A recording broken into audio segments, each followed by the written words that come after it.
잘 쉬셨죠? 이제 캠프 끝난 지가 이제 좀 며칠 지나서, 아무튼 저희들이 주님 안에서 저희들에게 맡기신 일을 저희들이 잘 감당해야 되겠다, 이런 생각이 계속 들었어요. 들어서 제 개인적으로 이제 여러 말씀, 캠프 끝나고 묵상하다가 좀 깨달음이 오는 말씀이 있었고, 말씀 오늘 교제해 드릴게요. 시간이 오늘 많지 않아서 가급적이면 좀 짧게 교제해 드리고 하겠습니다. 자, 그러면 빌립보서 1장으로 가서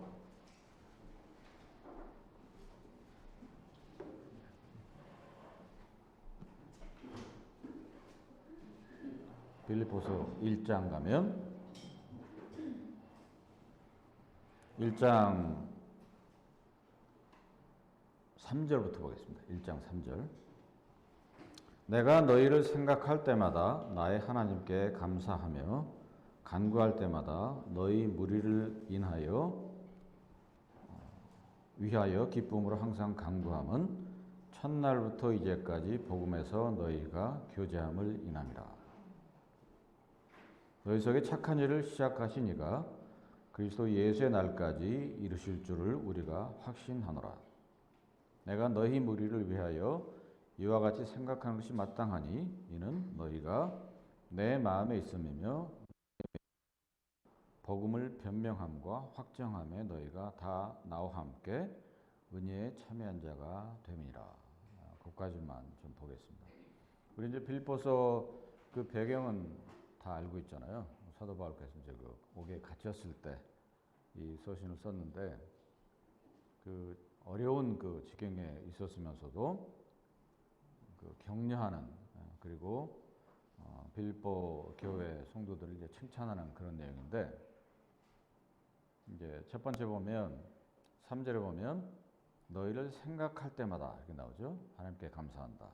그리고 기도할 때마다, 간구할 때마다 너희 무리를 위해서 기쁨으로 항상 간구한다, 이렇게 되어 있는데, 이제 그만큼 이제 빌립보 교회 성도들에 대한 그 뭐랄까 주님 안에서의 애정이 깊었던 것을 이제 1장 초반에서 저희들이 알 수가 있어요. 알 수가 있는데, 그럼으로 인해서 그 애정을 이제 쭉 이렇게 소술하고 있는데, 5절에 보면 첫날부터 이제까지 복음에서 너희가 교제했다, 이런 표현을 썼는데, 이게 이제 무슨 의미가 되느냐 이거죠. 이제 그 번역본에 따라서 조금씩 이렇게 다르게 이제 의미를 가지고 있는데, 첫 번째로 뭐냐면 이제 그 교제잖아요.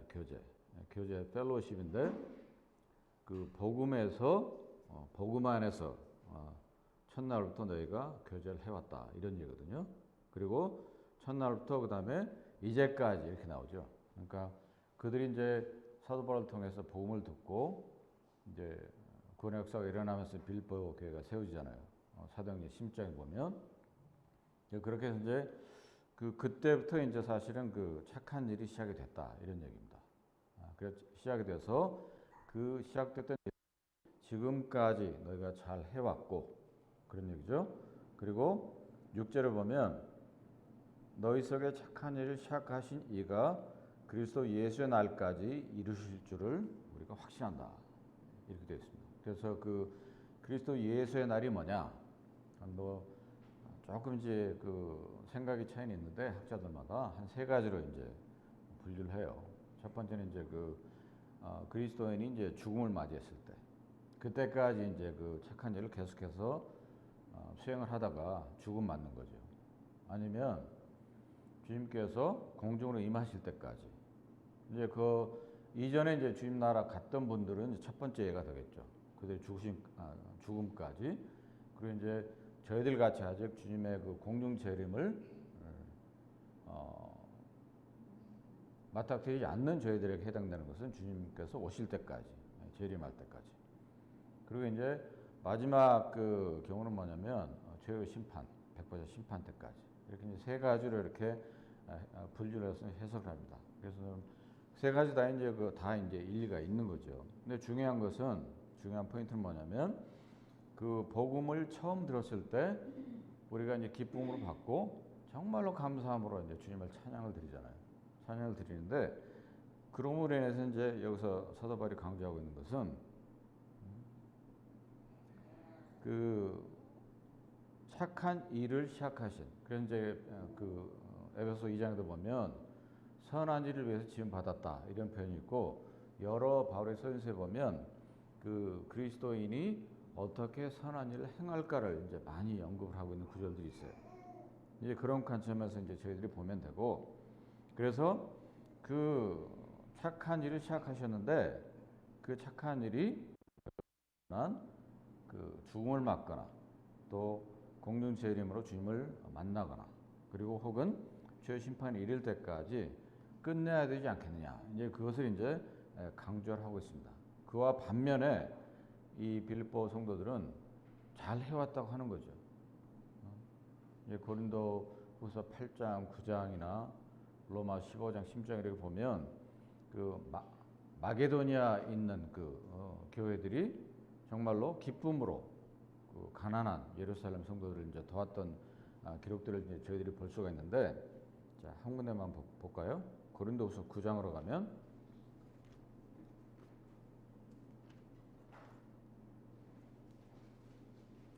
먼저 이제 8장을 보는 게 도움이 될 것 같나요? 고린도후서 8장 보면 이렇게 말씀하고 있습니다. 형제들아, 하나님께서 1절 마게도냐 교회들에게 주신 은혜를 우리가 너희에게 알게 하노니 환난의 많은 시련 가운데서 저희 넘치는 기쁨과 극한 가난이 저희로 풍성한 연보를 넘치도록 하게 하였느니라. 이제 마게도냐 교회들, 이제 대표적인 게 이제 빌립보하고 이제 데살로니가 교회인데, 이 당시에 사실 그 사정이 넉넉치 않았어요. 빌립보하고 데살로니가 교회가. 왜냐하면 이제 그게 어떤 이방 세계 그 개척된 교회였었고, 그 온갖 그 환경적으로 믿음을 지키기가 이제 어렵지 않은 어려운 그런 환경이었음에도 불구하고 그렇기 때문에 예수 그리스도를 주로 구세주로 영접하고 그분을 섬긴다고 하는 것은 그들에게 사회적으로도 많은 불이익이 있었어요. 물론 이제 유대 사회도 그렇지만 그런 그 재정적인 어려움 가운데 있음에도 불구하고 가난 이렇게 표현되어 있잖아요. 그렇지만 그것을 넘치는 기쁨으로 연보를 했다, 이렇게 이제 말씀하고 있는데, 이제 그러한 그 모든 것들이 착한 일에 이제 포함이 되는 거죠. 그래서 이제 그 어떤 번역본을 보면 교제 이렇게 표현됐는데, 이제 물론 신약 성경에 이제 교제란 단어가 사실은 여러 가지 의미를 이제 포함이 되고 있는데, 그 중에 한 중요한 의미가 이제 그 어떤 드리는 것, 헌신이거든요. 그러니까 그 어떤 직접 그 레이버라고 하잖아요. 레이버, 직접적인 우리 어떤 노력이, 에너지, 그리고 어떤 물질이 필요한 이런 것들을 갖다가 이제 그 헌신, 공헌한다 이렇게 얘기하는데, 그것이 이제 첫 번째 이 교제, 여기서 빌립보서 1장에 있는 5절에 있는 복음에서 너희가 교제함을 인함이라, 이 교제의 첫 번째 의미가 되겠습니다. 그리고 또 한 가지 이제 교제라고 했으니까 이 빌립보 교회는 특별히 그 성도들이 소통에 굉장히 그 능했다고 이렇게 알려져 있어요. 왜냐하면 그렇기 때문에 이 그 사도 바울이 옥에 갇혔지만서도 사도 바울과 긴밀한 그 유대를 가지고 소통을 했다는 거예요. 그러니까 우리가 이제 통상 소통하면 그냥 우리가 대화할 때 잘 듣고 잘 얘기하고 전달하고 의미를 이런 의미로 생각하는데, 여기서의 소통은 그것 이외에 한 걸음 더 나아가서 그야말로 어려움 지경에 처해 있는 같은 하나님의 자녀를 그들의 어려움을 듣고 이해하고 실제적인 도움을 주는 그런 의미의 소통을 이제 의미하고 있는 것입니다. 그렇기 때문에 뭐 첫 번째 어떤 우리의 어떤 직접적인 어떤 레이버, 워크, 노력, 에너지, 뭐 물질, 이것도 이제 면에서 중요한 의미가 되는 거고, 두 번째 소통 면에서 중요한 의미를 저희들에게 이제 교훈하고 있는 것입니다. 이 구절이. 다시 말씀드리면 정말로 어려운 지경에 있는 성도들의 사정을 들어보고 그들의 입장을 이해하고 그들에게 실질적인 도움을 줬다는 거예요. 빌립보 성도들이. 그래서 이제 그 빌립보 4장에도 보면 에바브로, 디도 편으로 실제적으로 옥에 갇혔던 바울에게 많은 어떤 현실적인 도움을 줬어요.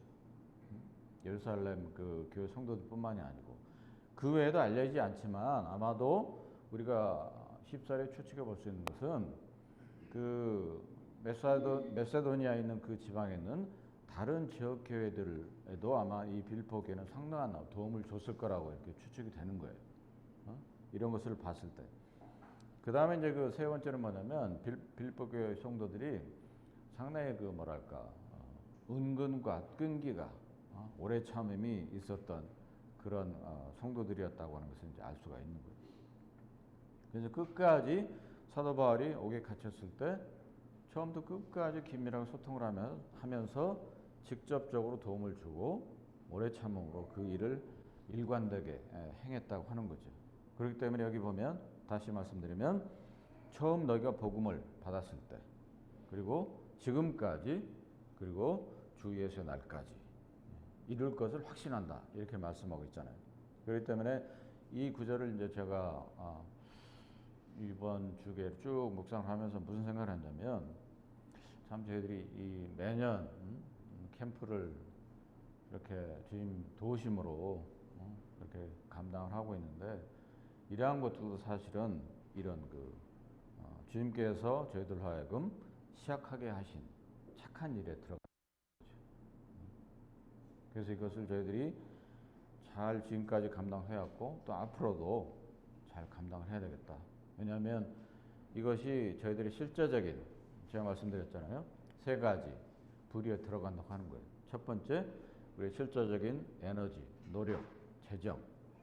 그 이제 그 어떤 헌신, 공헌하는 면에서 들어가는 거고 소통에도 해결이 돼요. 해당이 돼요. 왜냐하면 그런 경험들을 저희들이 많이 하잖아요. 예를 들어서 타지에서 모임이 그렇게 잘 서 있지 않는 그런 지역에서 있는 성도들이 와가지고 그들의 어떤 어려움을 토로하고 또 상담을 하고 그러면 저희들이 주님 안에서 같이 그것에 공감을 해주고 위로도 주고 이런 그 어떤 그런 그 뭐랄까요 교제장이 되는 거거든요. 캠프라는 게 이제 그런 면에서 두 번째 그 요소도 되는 거고 그리고 이제 어떻게 보면 제가 이제 어떤 생각을 했냐면 사실 캠프를 이제 감당하고 할 때 뭐 힘에 겨울 때도 이제 종종 있어요. 종종 있는데 그럴 때를 할지라도 참 이 캠프를 통해서 많은 그 미지역에 흩어져 있는 성도들이 와서 기쁨을 누리고 돌아가고 자 영적으로 충만해서 힘을 얻고 돌아가는 걸 보면 저희들도 사실은 그 기쁨이 있는 거죠. 감사함이 있는 거고 그런 면에서 참 이렇게 좀 뭐 힘에 겹다 할지라도 사실 저희들이 이것을 일관되게 계속해서 하는 것이 정말로 중요하지 않겠느냐 이런 생각을 이제 저 개인적으로 이제 해보게 됐습니다. 자 그러면 7절로 넘어가서 내가 너희 무리를 위하여 이와 같이 생각하는 것이 마땅하니 세 가지를 이제 말씀하고 있어요. 거기서 세 가지를 이제 구체적으로 착한 일이 계속되었는데 빌립보 교회 성도들이 세 가지 관점에서 이제 얘기를 하는데 뭐냐면 첫 번째 7절 중반에 있죠. 너희가 내 마음에 있음이며. 그러면 이제 이 구절의 의미는 뭐냐면 빌립보 교회 성도들하고 사도 바울하고 어떤 같은 마음을 가지고 있었다고 하는 거예요.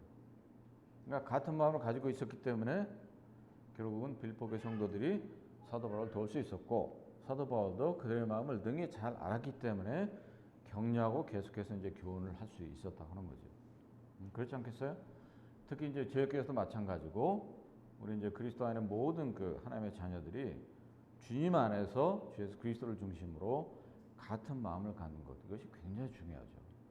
그 사도행전에 보면 잘 나와 있습니다. 한 마음으로 한 뜻으로 모였다. 그렇기 때문에 그것을 베이스로 해서 사도행전에 보면 성령의 능력을 통해서 도우심을 통해서 역사를 통해서 그들은 많은 일들을 행할 수가 있었다고 하는 거죠. 그렇기 때문에 참 저희들이 이 마음을 같이 한다. 이게 정말로 중요하다라고 하는 것입니다. 캠프를 비롯해서 이제 저희들이 이제 새 팀으로 우리 계획해서 이제 9월 달부터 본격적으로 역동적으로 할 그런 계획 가운데 있잖아요. 이 세 팀을 해서 하는데 정말로 각 그 팀마다 그리고 세 팀마다 우리 그 모임의 전체적인 성도들이 정말로 합력하지 않으면 이게 되지 않을 거란 말이죠. 그런 면에서 이런 계획 가운데 기도 가운데 있을 때 저희들이 다시 한번 한 마음으로 한 뜻으로 이 일을 참 수행해야 되겠다 이런 생각을 제 스스로 해보게 됐습니다. 그 다음에 두 번째는 뭐냐면 나의 매임에 함께했다는 거예요. 매임에. 그러니까 이제 뭐 이 매임이라고 하는 것은 이제 가장 쉽게 우리가 이해할 수 있는 것은 사도 바울이 갇혀 있는 것을 이제 의미를 해요. 첫 번째로 갇혀 있었기 때문에 감옥에 사도 바울이 할 수 있는 게 별로 없잖아요.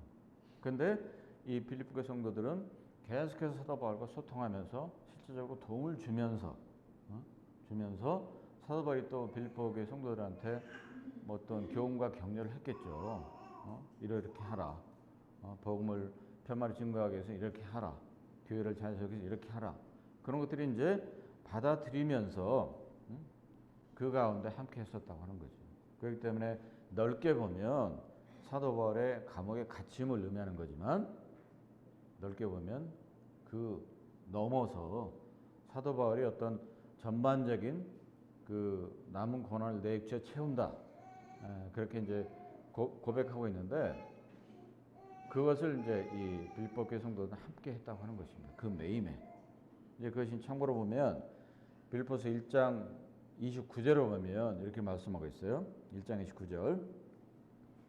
그리스도를 위하여 너희에게 은혜를 주신 것은 다만 그를 믿을 뿐 아니라 또한 그를 위하여 고난도 받게 하심이라 이렇게 되어 있죠. 그러니까 이제 우리가 통상적으로 보면 성경에서 은혜 내가 전혀 생각지도 않았는데 하나님께 주신 선물이잖아요. 나의 의지와는 관계없이. 그게 이제 통상적인 성경의 은혜에 대한 정의예요. 정의인데 사도 바울은 그 은혜라는 그 정의, 의미를 갖다가 그것뿐만이 아니고 더 같다고 하는 거죠. 그래서 첫 번째, 다만 그를 믿는 것, 주 예수 그리스도를 믿는 것, 그것도 은혜지만 더 나아가서 뭡니까? 그를 받는 게 은혜의 일부라고 본 거예요. 이게 사실 굉장히 어려운 뭐랄까 저희들이 생각하기에는 참 어려운 개념이에요.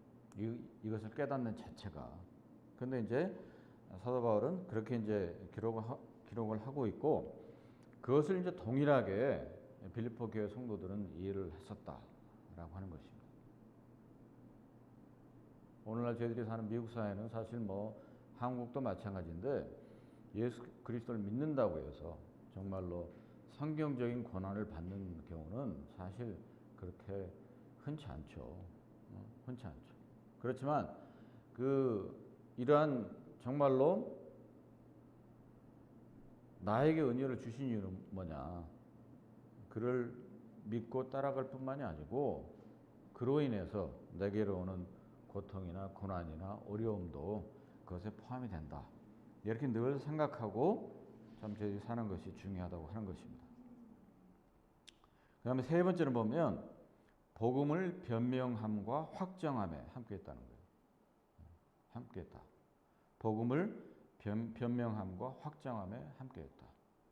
그 당시에도 보면 사실 오늘날보다 복음에 태클을 거는 사람들이 훨씬 많았을 거예요. 그렇지 않겠어요? 특히 이제 이 빌립보 교회가 소속되어 있는 그 지역은 특히 이제 그 헬라 문학, 철학이 사실 영향을 많이 받았던 그런 지역이거든요. 그러니까 그런 헬라 철학, 문학 이런 거에 젖어있던 신화, 온갖 미신, 샤머니즘 젖어있던 그런 사회에서 이 복음을 전한다고 하는 것이 정말로 그들에게는 많은 도전들이 있었을 거란 얘기죠. 그럼에도 불구하고 성도들이 그런 것을 다 이겨내고 복음을 변명했다, 디펜드했다는 거죠. 디펜드하고 확정했다. 복음이 맞는 거다, 진리다. 이런 부분에 있어서 그들은 확실했다고 하는 것입니다.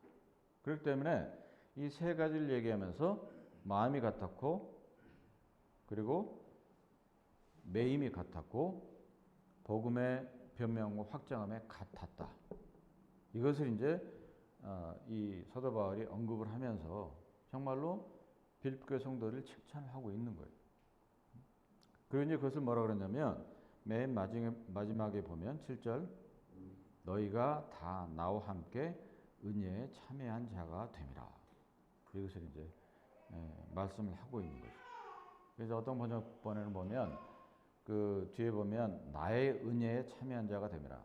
나의가 이제 포함된 그런 영문 번역본도 있어요.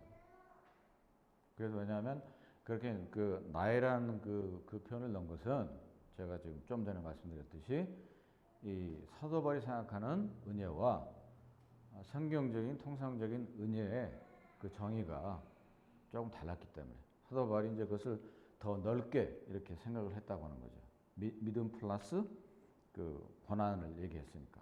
이제 그런 의미에서 이제 그 나의라는 그 단어를 이제 넣은 번역본도 있다. 이렇게 이제 생각하시면 되겠습니다.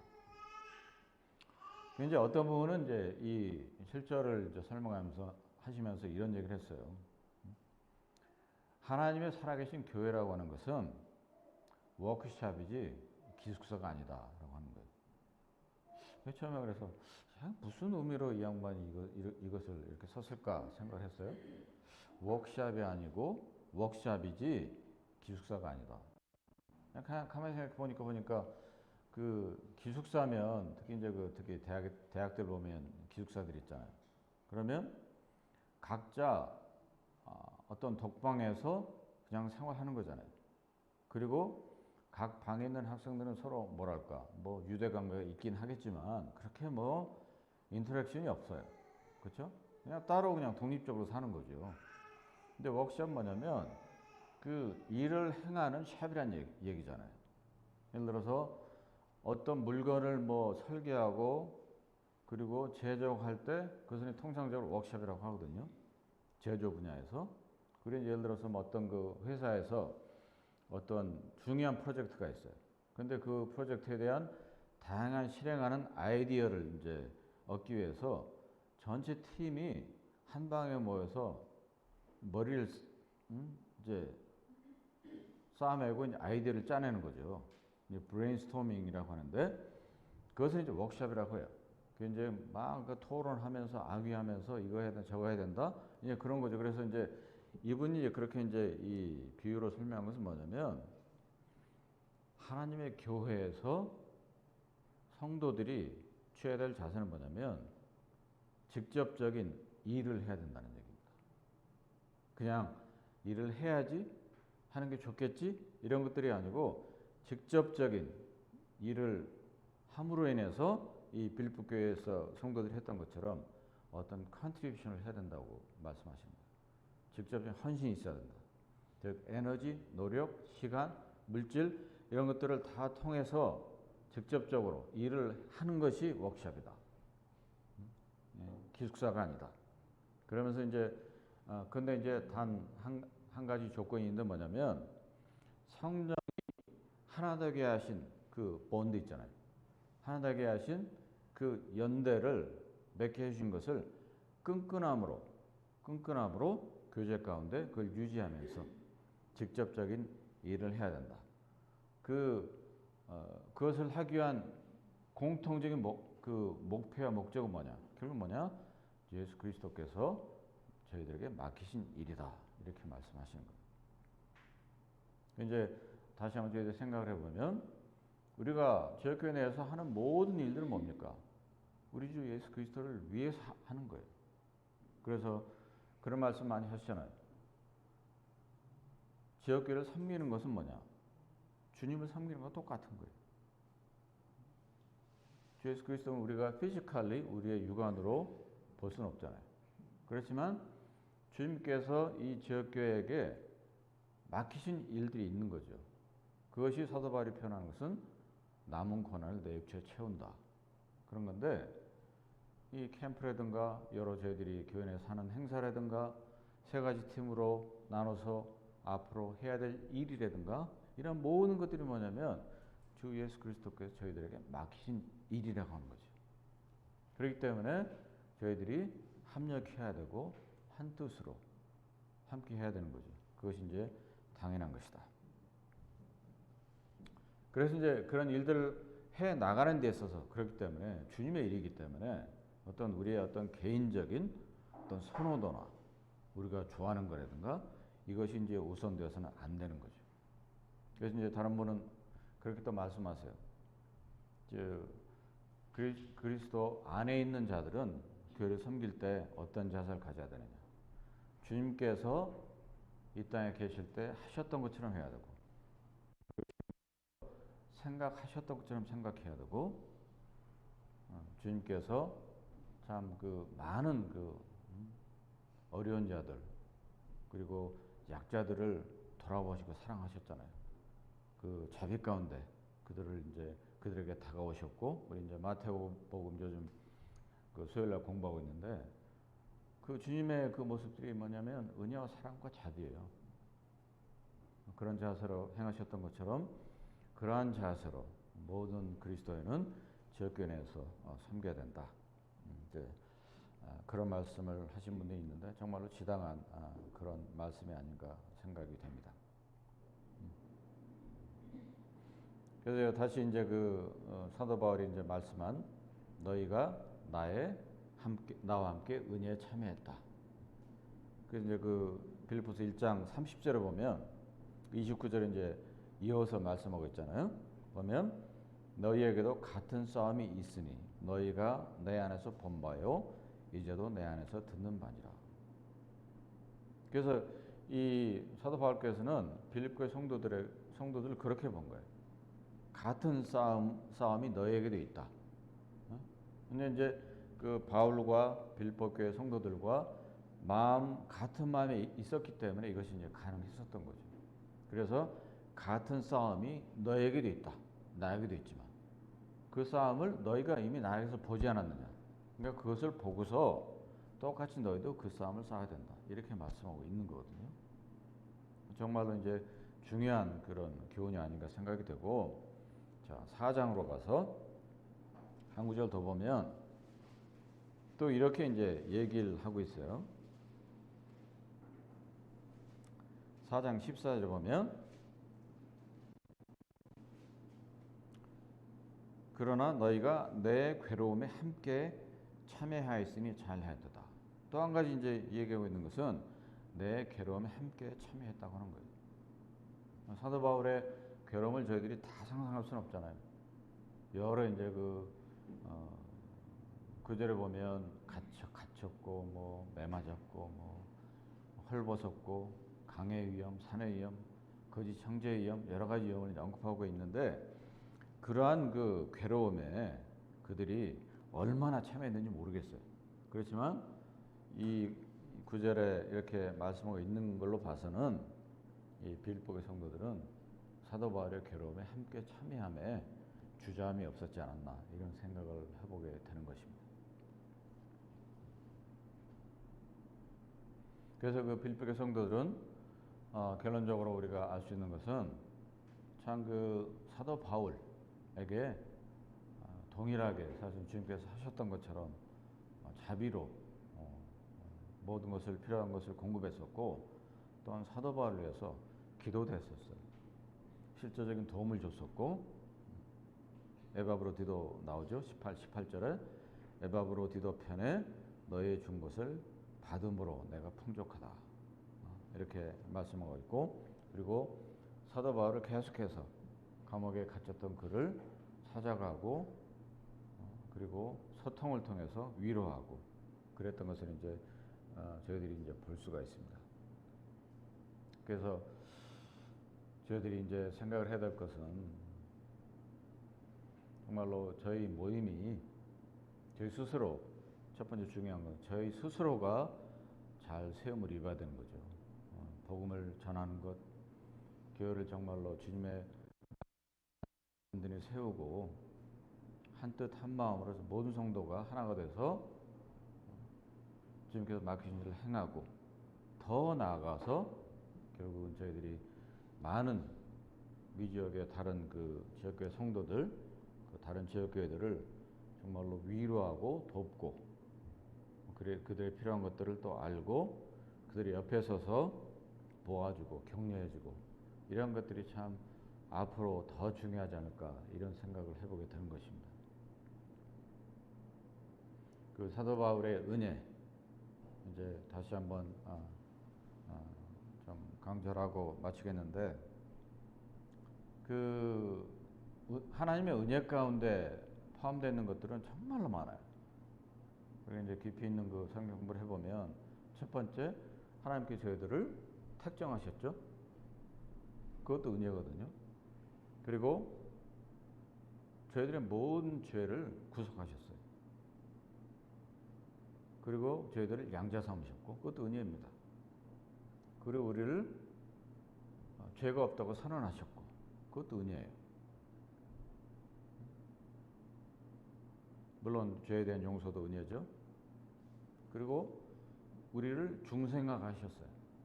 born again 한다고 하잖아요. 거듭난다. 그것도 은혜입니다. 그런 모든 은혜의 구성 요소들이 결국은 우리로 하여금 주 예수 그리스도 그분을 믿게 하신 거고 그리고 그분을 믿게 함으로 인해서 하나님께서는 모든 성도들로 하여금 착한 일을 시작하신 거예요. 우리의 구원의 시점, 은혜로 받은 구원의 시점이 결국은 착한 일 시작하게 한 그런 시작점이 되는 거죠. 그렇기 때문에 하나님들에게 바라는 것은 뭐냐? 그런 착한 일을 시작하셨는데 그 착한 일을 주 예수 그리스도의 도우심을 통해서 그분을 계속 섬김을 통해서 끝까지 가기를 원하시는 겁니다. 끝까지. 주님께서 우리를 부르실 때까지 이 땅에서. 아니면 우리가 살아있을 때 주님께서 공중으로 임하실 수도 있어요. 임하실 수도 있습니다. 그러길 참 바라는데 아무튼 그때까지 우리에게 맡기신 일들이 있는데 우리가 행여나 우리의 사정으로 인해서 우리의 어떤 선호도나 우리의 입장이나 형편을 통해서 그것이 중단되는 일은 없어야 되겠다. 그것이 이제 오늘 이제 말씀드리고자 하는 포인트입니다. 물론 실제적으로 우리가 세상 삶을 살면서 정말로 주님을 위해 섬기고 싶고 헌신하고 싶고 하고 싶은데 할 수 없는 어쩔 수 없는 사정이 있긴 있어요. 그렇지만 그런 때라 할지라도 주님의 도우심을 구하고 주님을 의지하면서 사도 바울 은혜 주님을 믿을 뿐만이 아니고 주님의 권한도 그냥 자의적으로 능히 내가 그것을 감당하겠다 이렇게 했잖아요.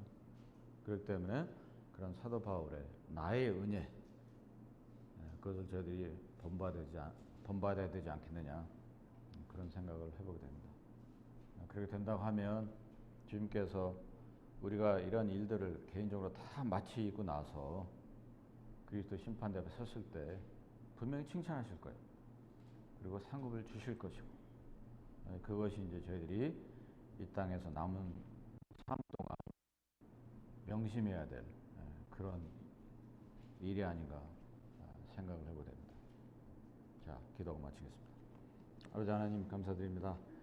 다시금 이렇게 참 귀하신 말씀으로 좀 교훈하심을 감사드립니다.